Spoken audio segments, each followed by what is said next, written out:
Hello ulit ano. So magandang araw. May gawa na naman tayo ano, welding inverter, brand. Yung board nito nilinis ko na, tinanggal ko na sa ano, sa chassis ano, pero ito yung welding. Yan yung brand niya. How yun? Kayo na bahala mag-pronounce yan. Yan yung board nito ano. Ito yung board niyan. So ang problema nito, nagbi-blink lang ano. So pakita natin yung problema bago kayo magpalit kung anong piyesa papalitan nyo ano. So kung nagbi-blink, minsan naman ang problema natin ito yung power supply, pero may dalawa lang naman may dalawang problema lang naman pagka ganun ang problema nyo, nagbi-blink. So pakita ko pala yung problema nito ano. So post ko lang yung video. Hindi ganun, ganito na lang pala.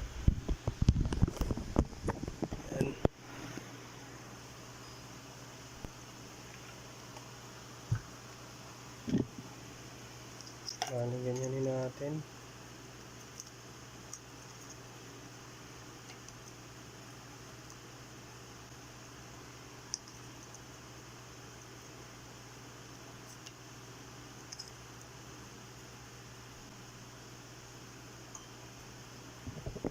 So bali ganyan.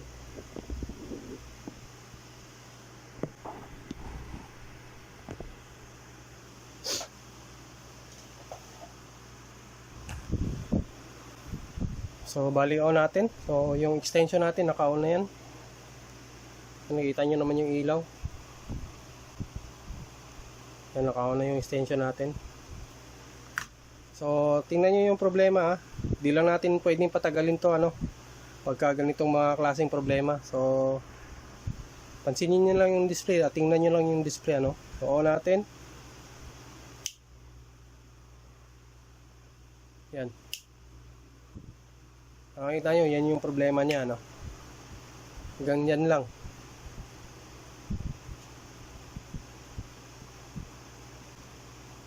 Makikita nyo, nag-on din naman yung ano, ilaw na kulay ano, yung verde na ilaw, yung power on. So ganyan lang yung problema niya.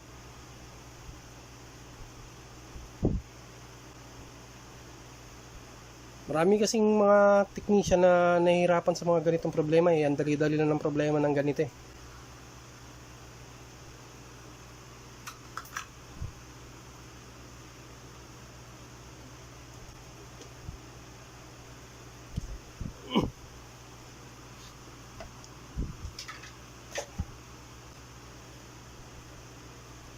So yun, wala na no. So isang palatandaan yan na either may problema yung power supply IC natin o may shorted yung secondary side natin. Yan lang yung dalawang problema ng ganito. Bago nyo magpalit kayo ng ganyan.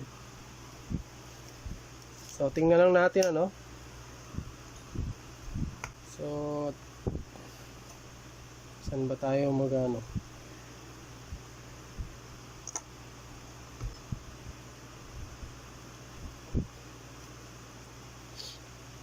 So dito na lang tayo magte-tester sa ano, sa capacitor.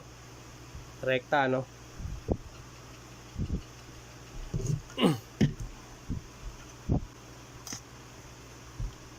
Saan yung capacitor na yun? Yung dalawa, so ayan. Saan dito?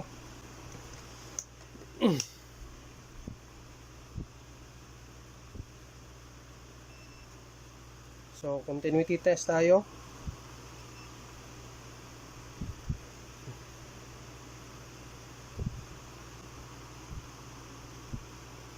So ito yung dalawang ano, yung dalawang diode, dalawang capacitor na iti-test natin. Oh, yan oh. Tingnan nyo. Shorted yan. Tapos yung kabila, wala.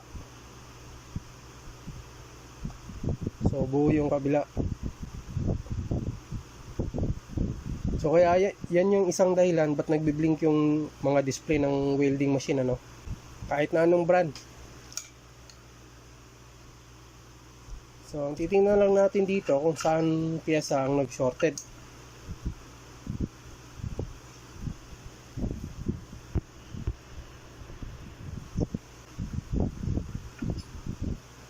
So testerin natin dito ulit sa ano,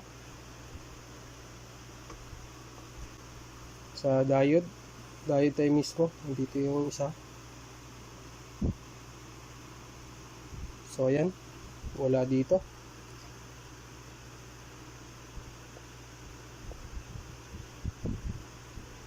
So ayan, wala. Ito yung isa. Ayan, oh, tumunog.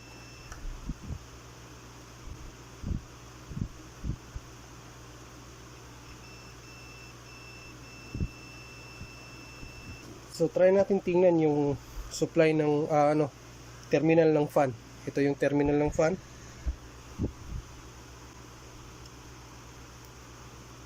So wala. So body ito. So malamang yung main supply natin na, pero pagka ganito yung problema, may shorted, tatanggalin din natin yung mga IGBT kasi nga baka may tama to, baka lang naman, ano. So hopefully wala. O ang kadalasang nasisira pagka ganyan, pagka ganitong may shorted, madali lang namang mahanap to eh, di ba? Meron tayong, pag nakita nyo yung dalawa yan, tapos magkatapat, malapit sa distributor transformer natin, distributor switching transformer natin. So ito yung dalawang MOSFET, ito yung PWM natin, ito yung op-amp natin, ano. So testing natin dito sa ano, saan ba tayo maghanap ng ano, yung ground.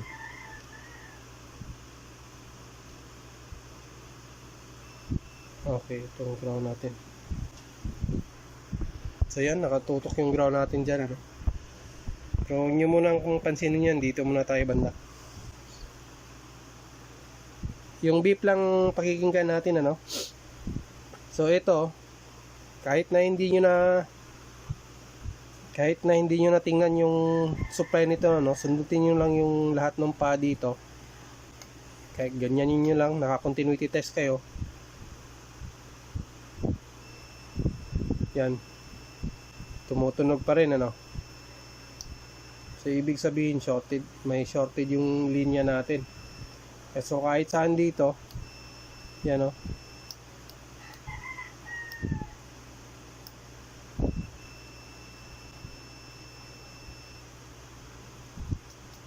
Yung kabila wala. So sa mga ganitong klase ng problema, pagka nagkakaroon ng short, it's either yung MOSFET natin or yung op-amp natin. Pero bihira sa op-amp, bihirang-bihira to. Dito kayo magko-concentrate, nandito sa dalawa. Pero itong board na to, nilinis ko na to kasi sobrang dumi nga eh. Kaya tinanggal ko muna bago ko binidyo, ano, no. Hindi ko na binidyo yung ano, sobrang dumi. Ganon din eh. So try nating ano ba, naka-on na ba yung hot air ko?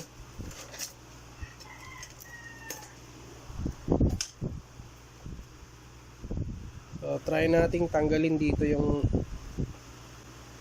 so kahit na dito rin yan, yan, oh, may tumutunog din yan lahat kahit dito.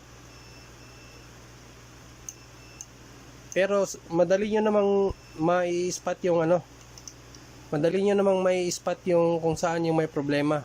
Kasi nga, pansinin nyo dito, yung isang, paano ba to? Zoom in ko palalo.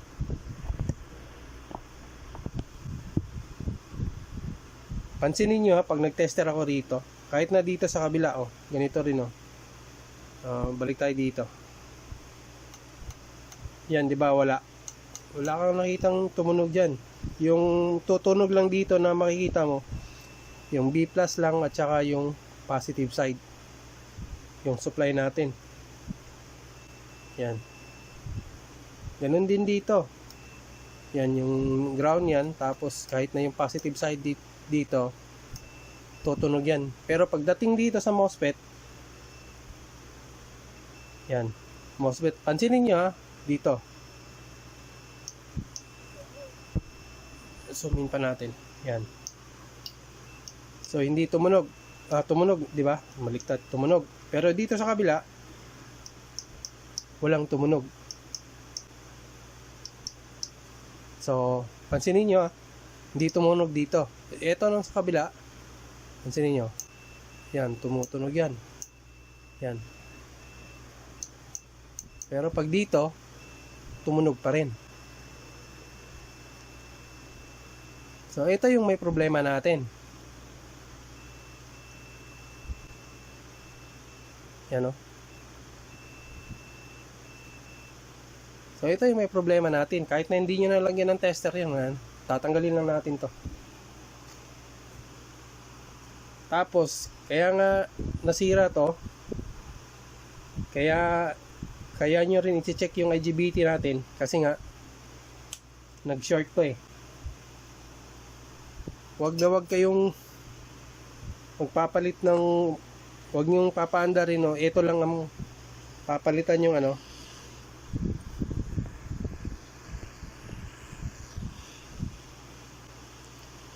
Kung ang labo.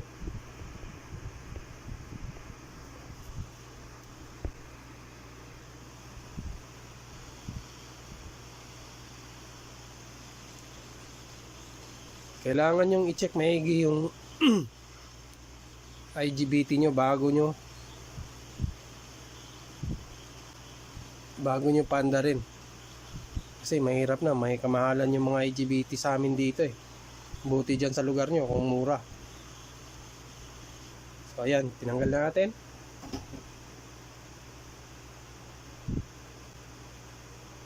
So ngayon tetester natin.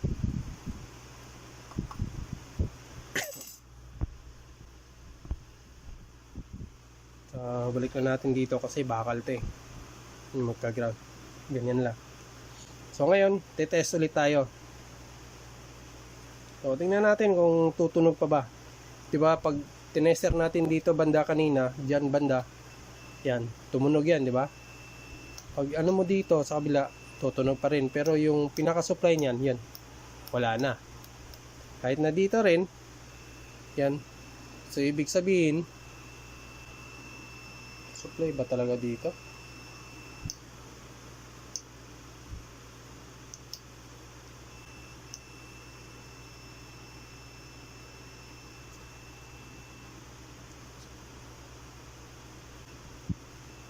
Kakaalam ko yung supply yan.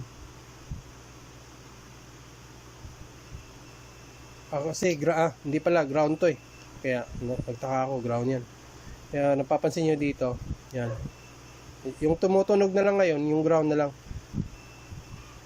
Yan. So yan dito, yung ground lang yan. So yan, tama yan yung ground. So tingnan natin yung ano natin. Yung dito banda. Diyan. Kung tutunog pa ba yung isang side dito kasi tumunog yung kanina, di ba? So, ngayon wala na. So, nalagyan natin ng ganyan yan. Wala nang tumunog.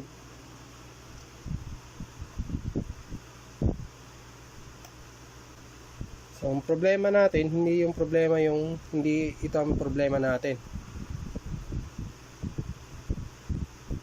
So, ayan. Buo na yan. So bago natin lagyan ng bagong bagong N channel at saka P channel MOSFET, kailangan mo munang tanggalin to. Para pag testing natin mamaya, tatanggalin din natin yung kalimutan ko. Tatanggalin din natin to para pag tester natin gamit yung workbench power supply natin, makita natin kung tama ba ang signal dito kasi nagloko yung isang N channel at saka P channel MOSFET natin eh. Tsaka hindi rin natin alam kung yung isang channel nito buo ba o di kaya yung isa, no? So tatanggalin din natin para panigurado na.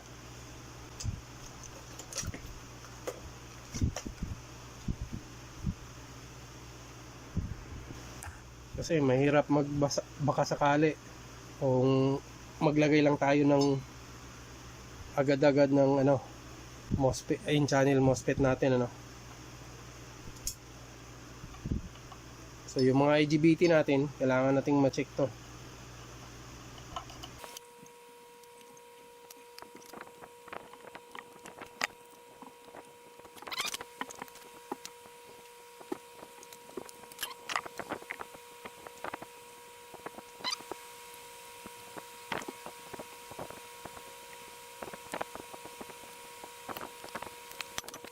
Tapos lagyan na rin tayo ng ano natin, test point natin para mamaya.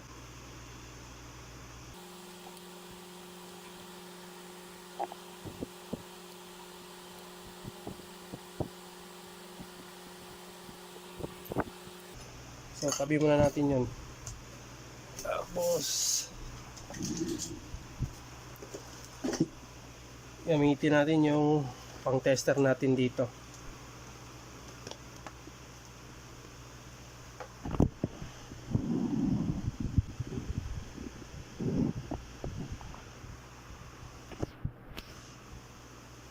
So, ito yung tester na gagamitan natin dito. Yung tester na to, ano lang, specialize sa ganitong klaseng mga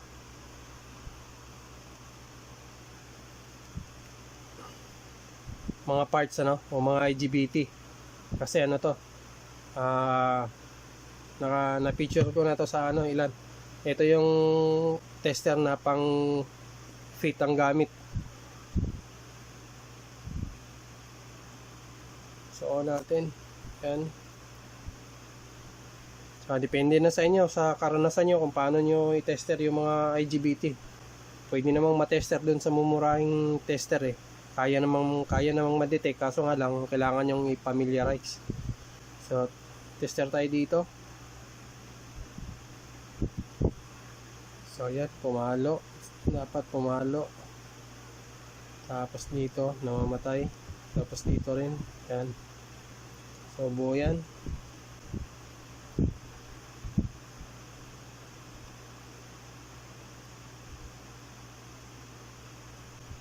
Tapos pag dito kailangan pumitik ng gano'n.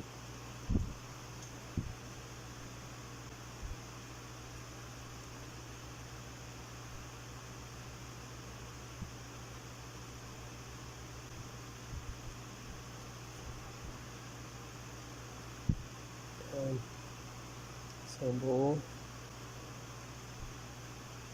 Pagka ito yung tester na ginamit mo, 100% sigurado kung makikita ang buo dito, buo talaga yan, walang duda. Kasi yung ganitong tester, ito talaga yung pang ano, sa ganitong mga piyesa, ito yung tester na yun.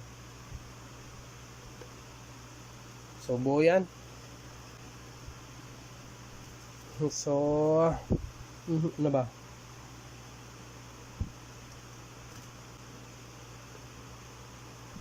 So balik natin yung tester ko. Kasi ginagamit ko lang to sa ano, mga ganyan. Hindi ko na ginagamit sa pang tester ng tester na kung ano-ano. Kasi may isa naman akong tester na analog eh. Tsaka huwag kayong bibili ng ganito kung hindi nyo pa kabisado yung mga tester. Kasi kahit na may kamahalan yan, hindi porket mahal yung tester, hindi masisira. So masisira pa rin pagka nagkamali.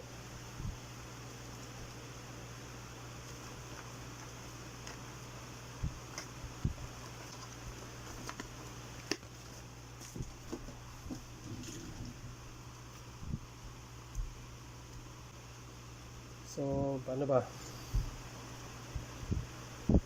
Ano ba gawin natin dito? Kasi tinanggal muna natin yun, hindi pa naikabit yung isa, wala pa tayong naikabit dito eh.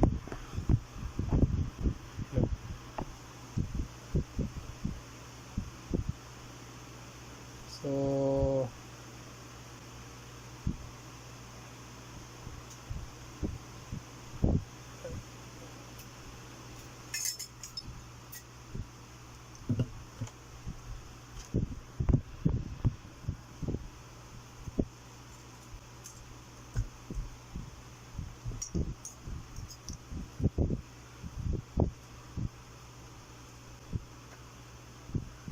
So ngayon, try muna nating saglit lang. Kasi kailangan ko munang may check to dito ng ano, yung signal niya.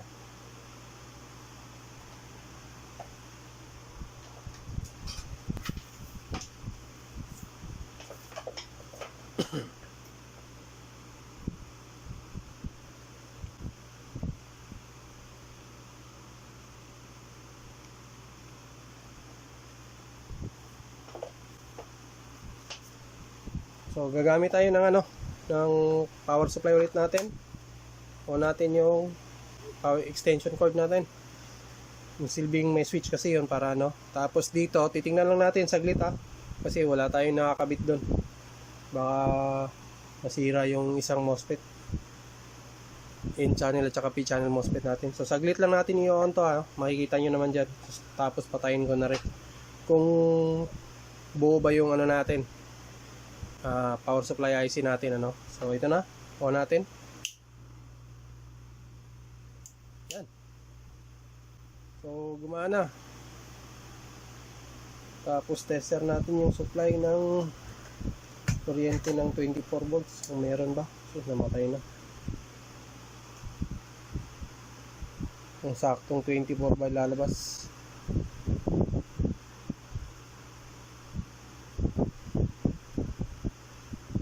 So, ulit natin.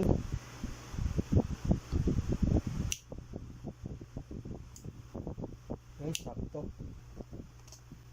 Yan o, 25.24. So, okay yan. Okay yung ano natin. Power IC natin. So, ayan. Tanggalin lang muna natin. So, hindi na tayo nag-ano kung sira to, ano. So, okay na okay yan. Kailangan na lang nating ma-check yung ano dito. Yung signal na lang. So kailangan ko munang tanggalin yan kasi gagamit tayo ng oscilloscope. So alam niyo na kung sa akin kailangan ko gumamit ng power supply workbench ko para hindi masira yung oscilloscope ko at saka yung PC ko ano. So sa akin lang yun, sa iba kung sa inyo, hindi ko alam kung anong ginagamit nyo.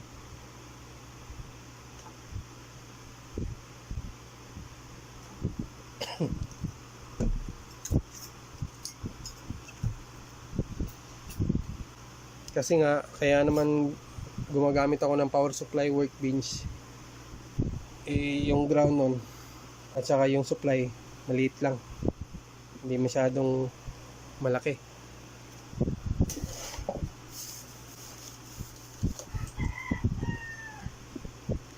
At saka yung grounding magkaiba na yung ground kasi pagka ginamit ko yung power supply dito, yung ground dito at saka yung ground ng laptop ko halos magkaparehas lang, halos magkadikit kaya di pwede, masyadong mataas yung grounding ng ano,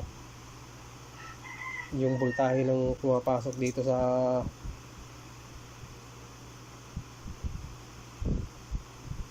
sanda. Ito pala tatanggalin ko.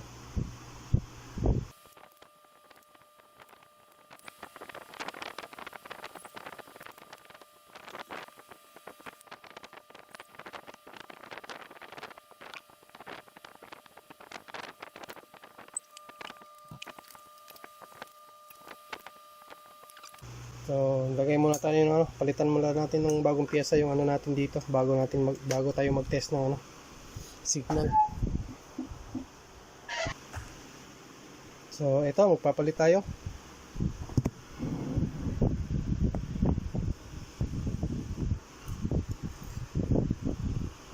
Number nito yan.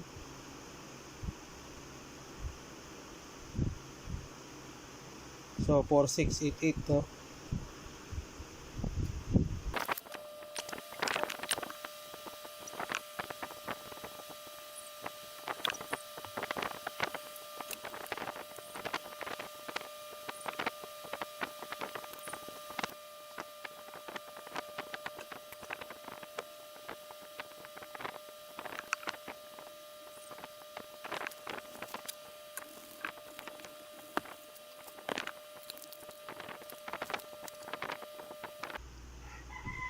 So bali ngayon magte-testing tayo ano.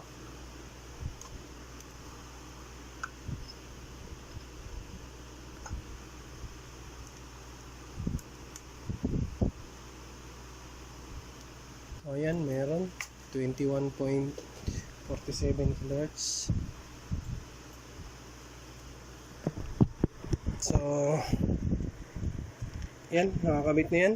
So at saka yung oscilloscope natin gumana na rin.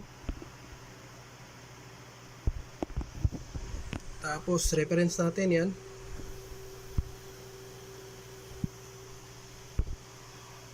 So on natin yung welding. So ayan. So reference natin is 21 volts, 47.62 kHz yung frequency.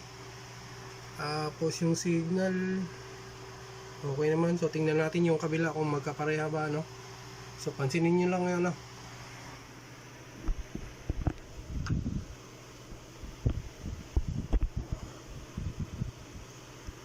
So yan, dyan, same lang.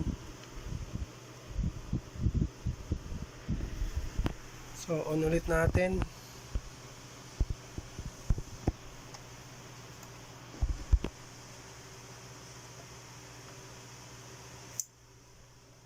So ganun pa rin.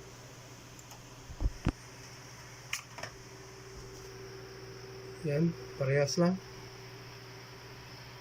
Tapos yung mga ano, may guhit sa pababa, okay lang, parehas lang din. So lipat tayo sa kabila.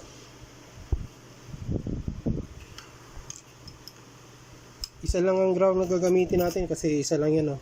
So, makikita nyo, ito yung ground yan, tsaka dito, okay, parehas lang. So yan lang gagamitin natin. Magtaka kayo ba isa lang yung inuna natin.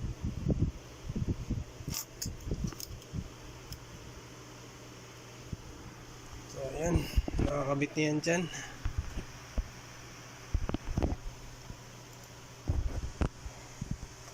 So on ulit natin. So ayan, parehas lang pero dito 20 volts yung ano natin, reference dito 20.4 volts, 47.62 kHz. So okay lang din, parehas lang. So panghuli dito, yan.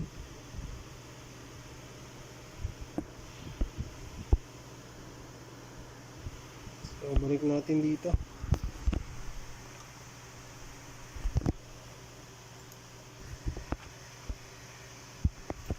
So on ulit. So ayan.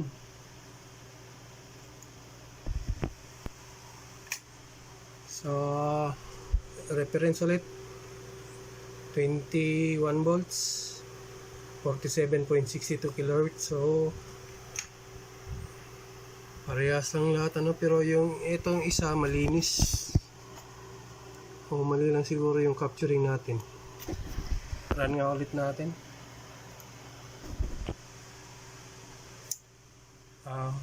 Malinaw lang yung capture natin din. Meron din naman pala yan. Yan o. So bali okay na. Wala tayong problema. So kabit ko lang ulit yung IGBT ano. Tapos testing na natin itong ano, Panda rin. So bali ngayon na-assemble na natin ano. Nailagay ko na rin sa chassis yung board.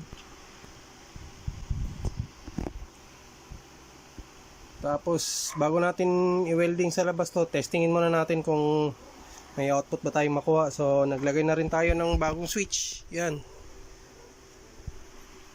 Kasi yung una walang switch to, rekta. Kaya nilagyan na natin ng bagong switch. Sayang naman kasi yung welding.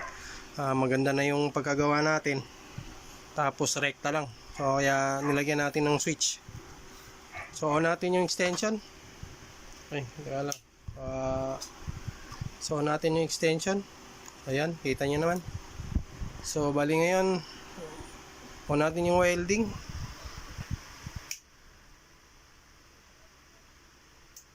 So ayan, gumana na. Subukan natin kung may output tayo. So ayan, 50.7, 49 hanggang 50, naglalaro sa 50. Yun, 61. So wag niyong masyadong alalahanin yung output, ano, kung ilan yung voltahe na yan, kasi nagbabago yan. Kung mataas yung kuryente nyo, tataas din yung output. Kung mababa yung kuryente nyo, bababa rin yung output. So okay na. Testing na natin tong ano, dalhin sa labas para matesting natin yung welding, ano. So post ko lang ulit yung video para doon na tayo sa labas. So bali andito na tayo sa labas, ano. So subukan na natin tong ano, i-testing kung wala na bang problema at saka nakokontrol ba natin yung ano, art nito. On natin. So ayan. So welding natin.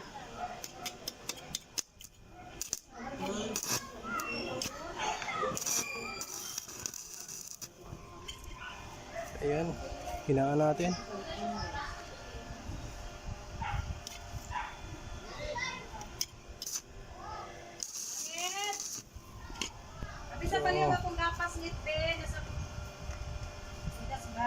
Welding natin ng 115.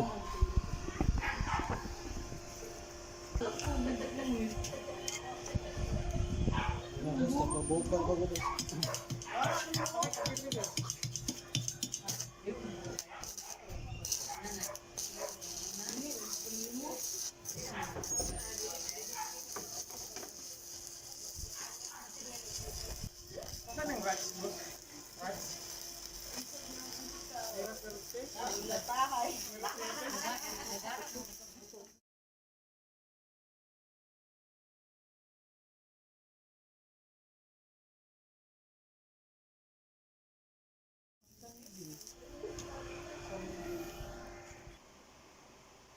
So balik tayo dito sa loob, ano. So inassemble ko na si ano na Haoyun. So okay naman yung ano, okay naman yung welding, nakokontrol naman natin yung ano, ampere niya. O ito nga lang, wala na, butas na. Yan lang yan eh. Hindi na natin kayang ano yun yan. So sa mga ano, sa mga naka-subscribe kay Tagumpix at saka nanonood ng mga video natin, ano. So maraming salamat po sa pagsubaybay ng mga ano natin, video natin. So hindi ko na pababain yung video. So hanggang dito na lang siguro, no. So hanggang sa muli, magkita-kita ulit tayo sa ano, panibago nating ano, kung may repair man ulit tayo, ano.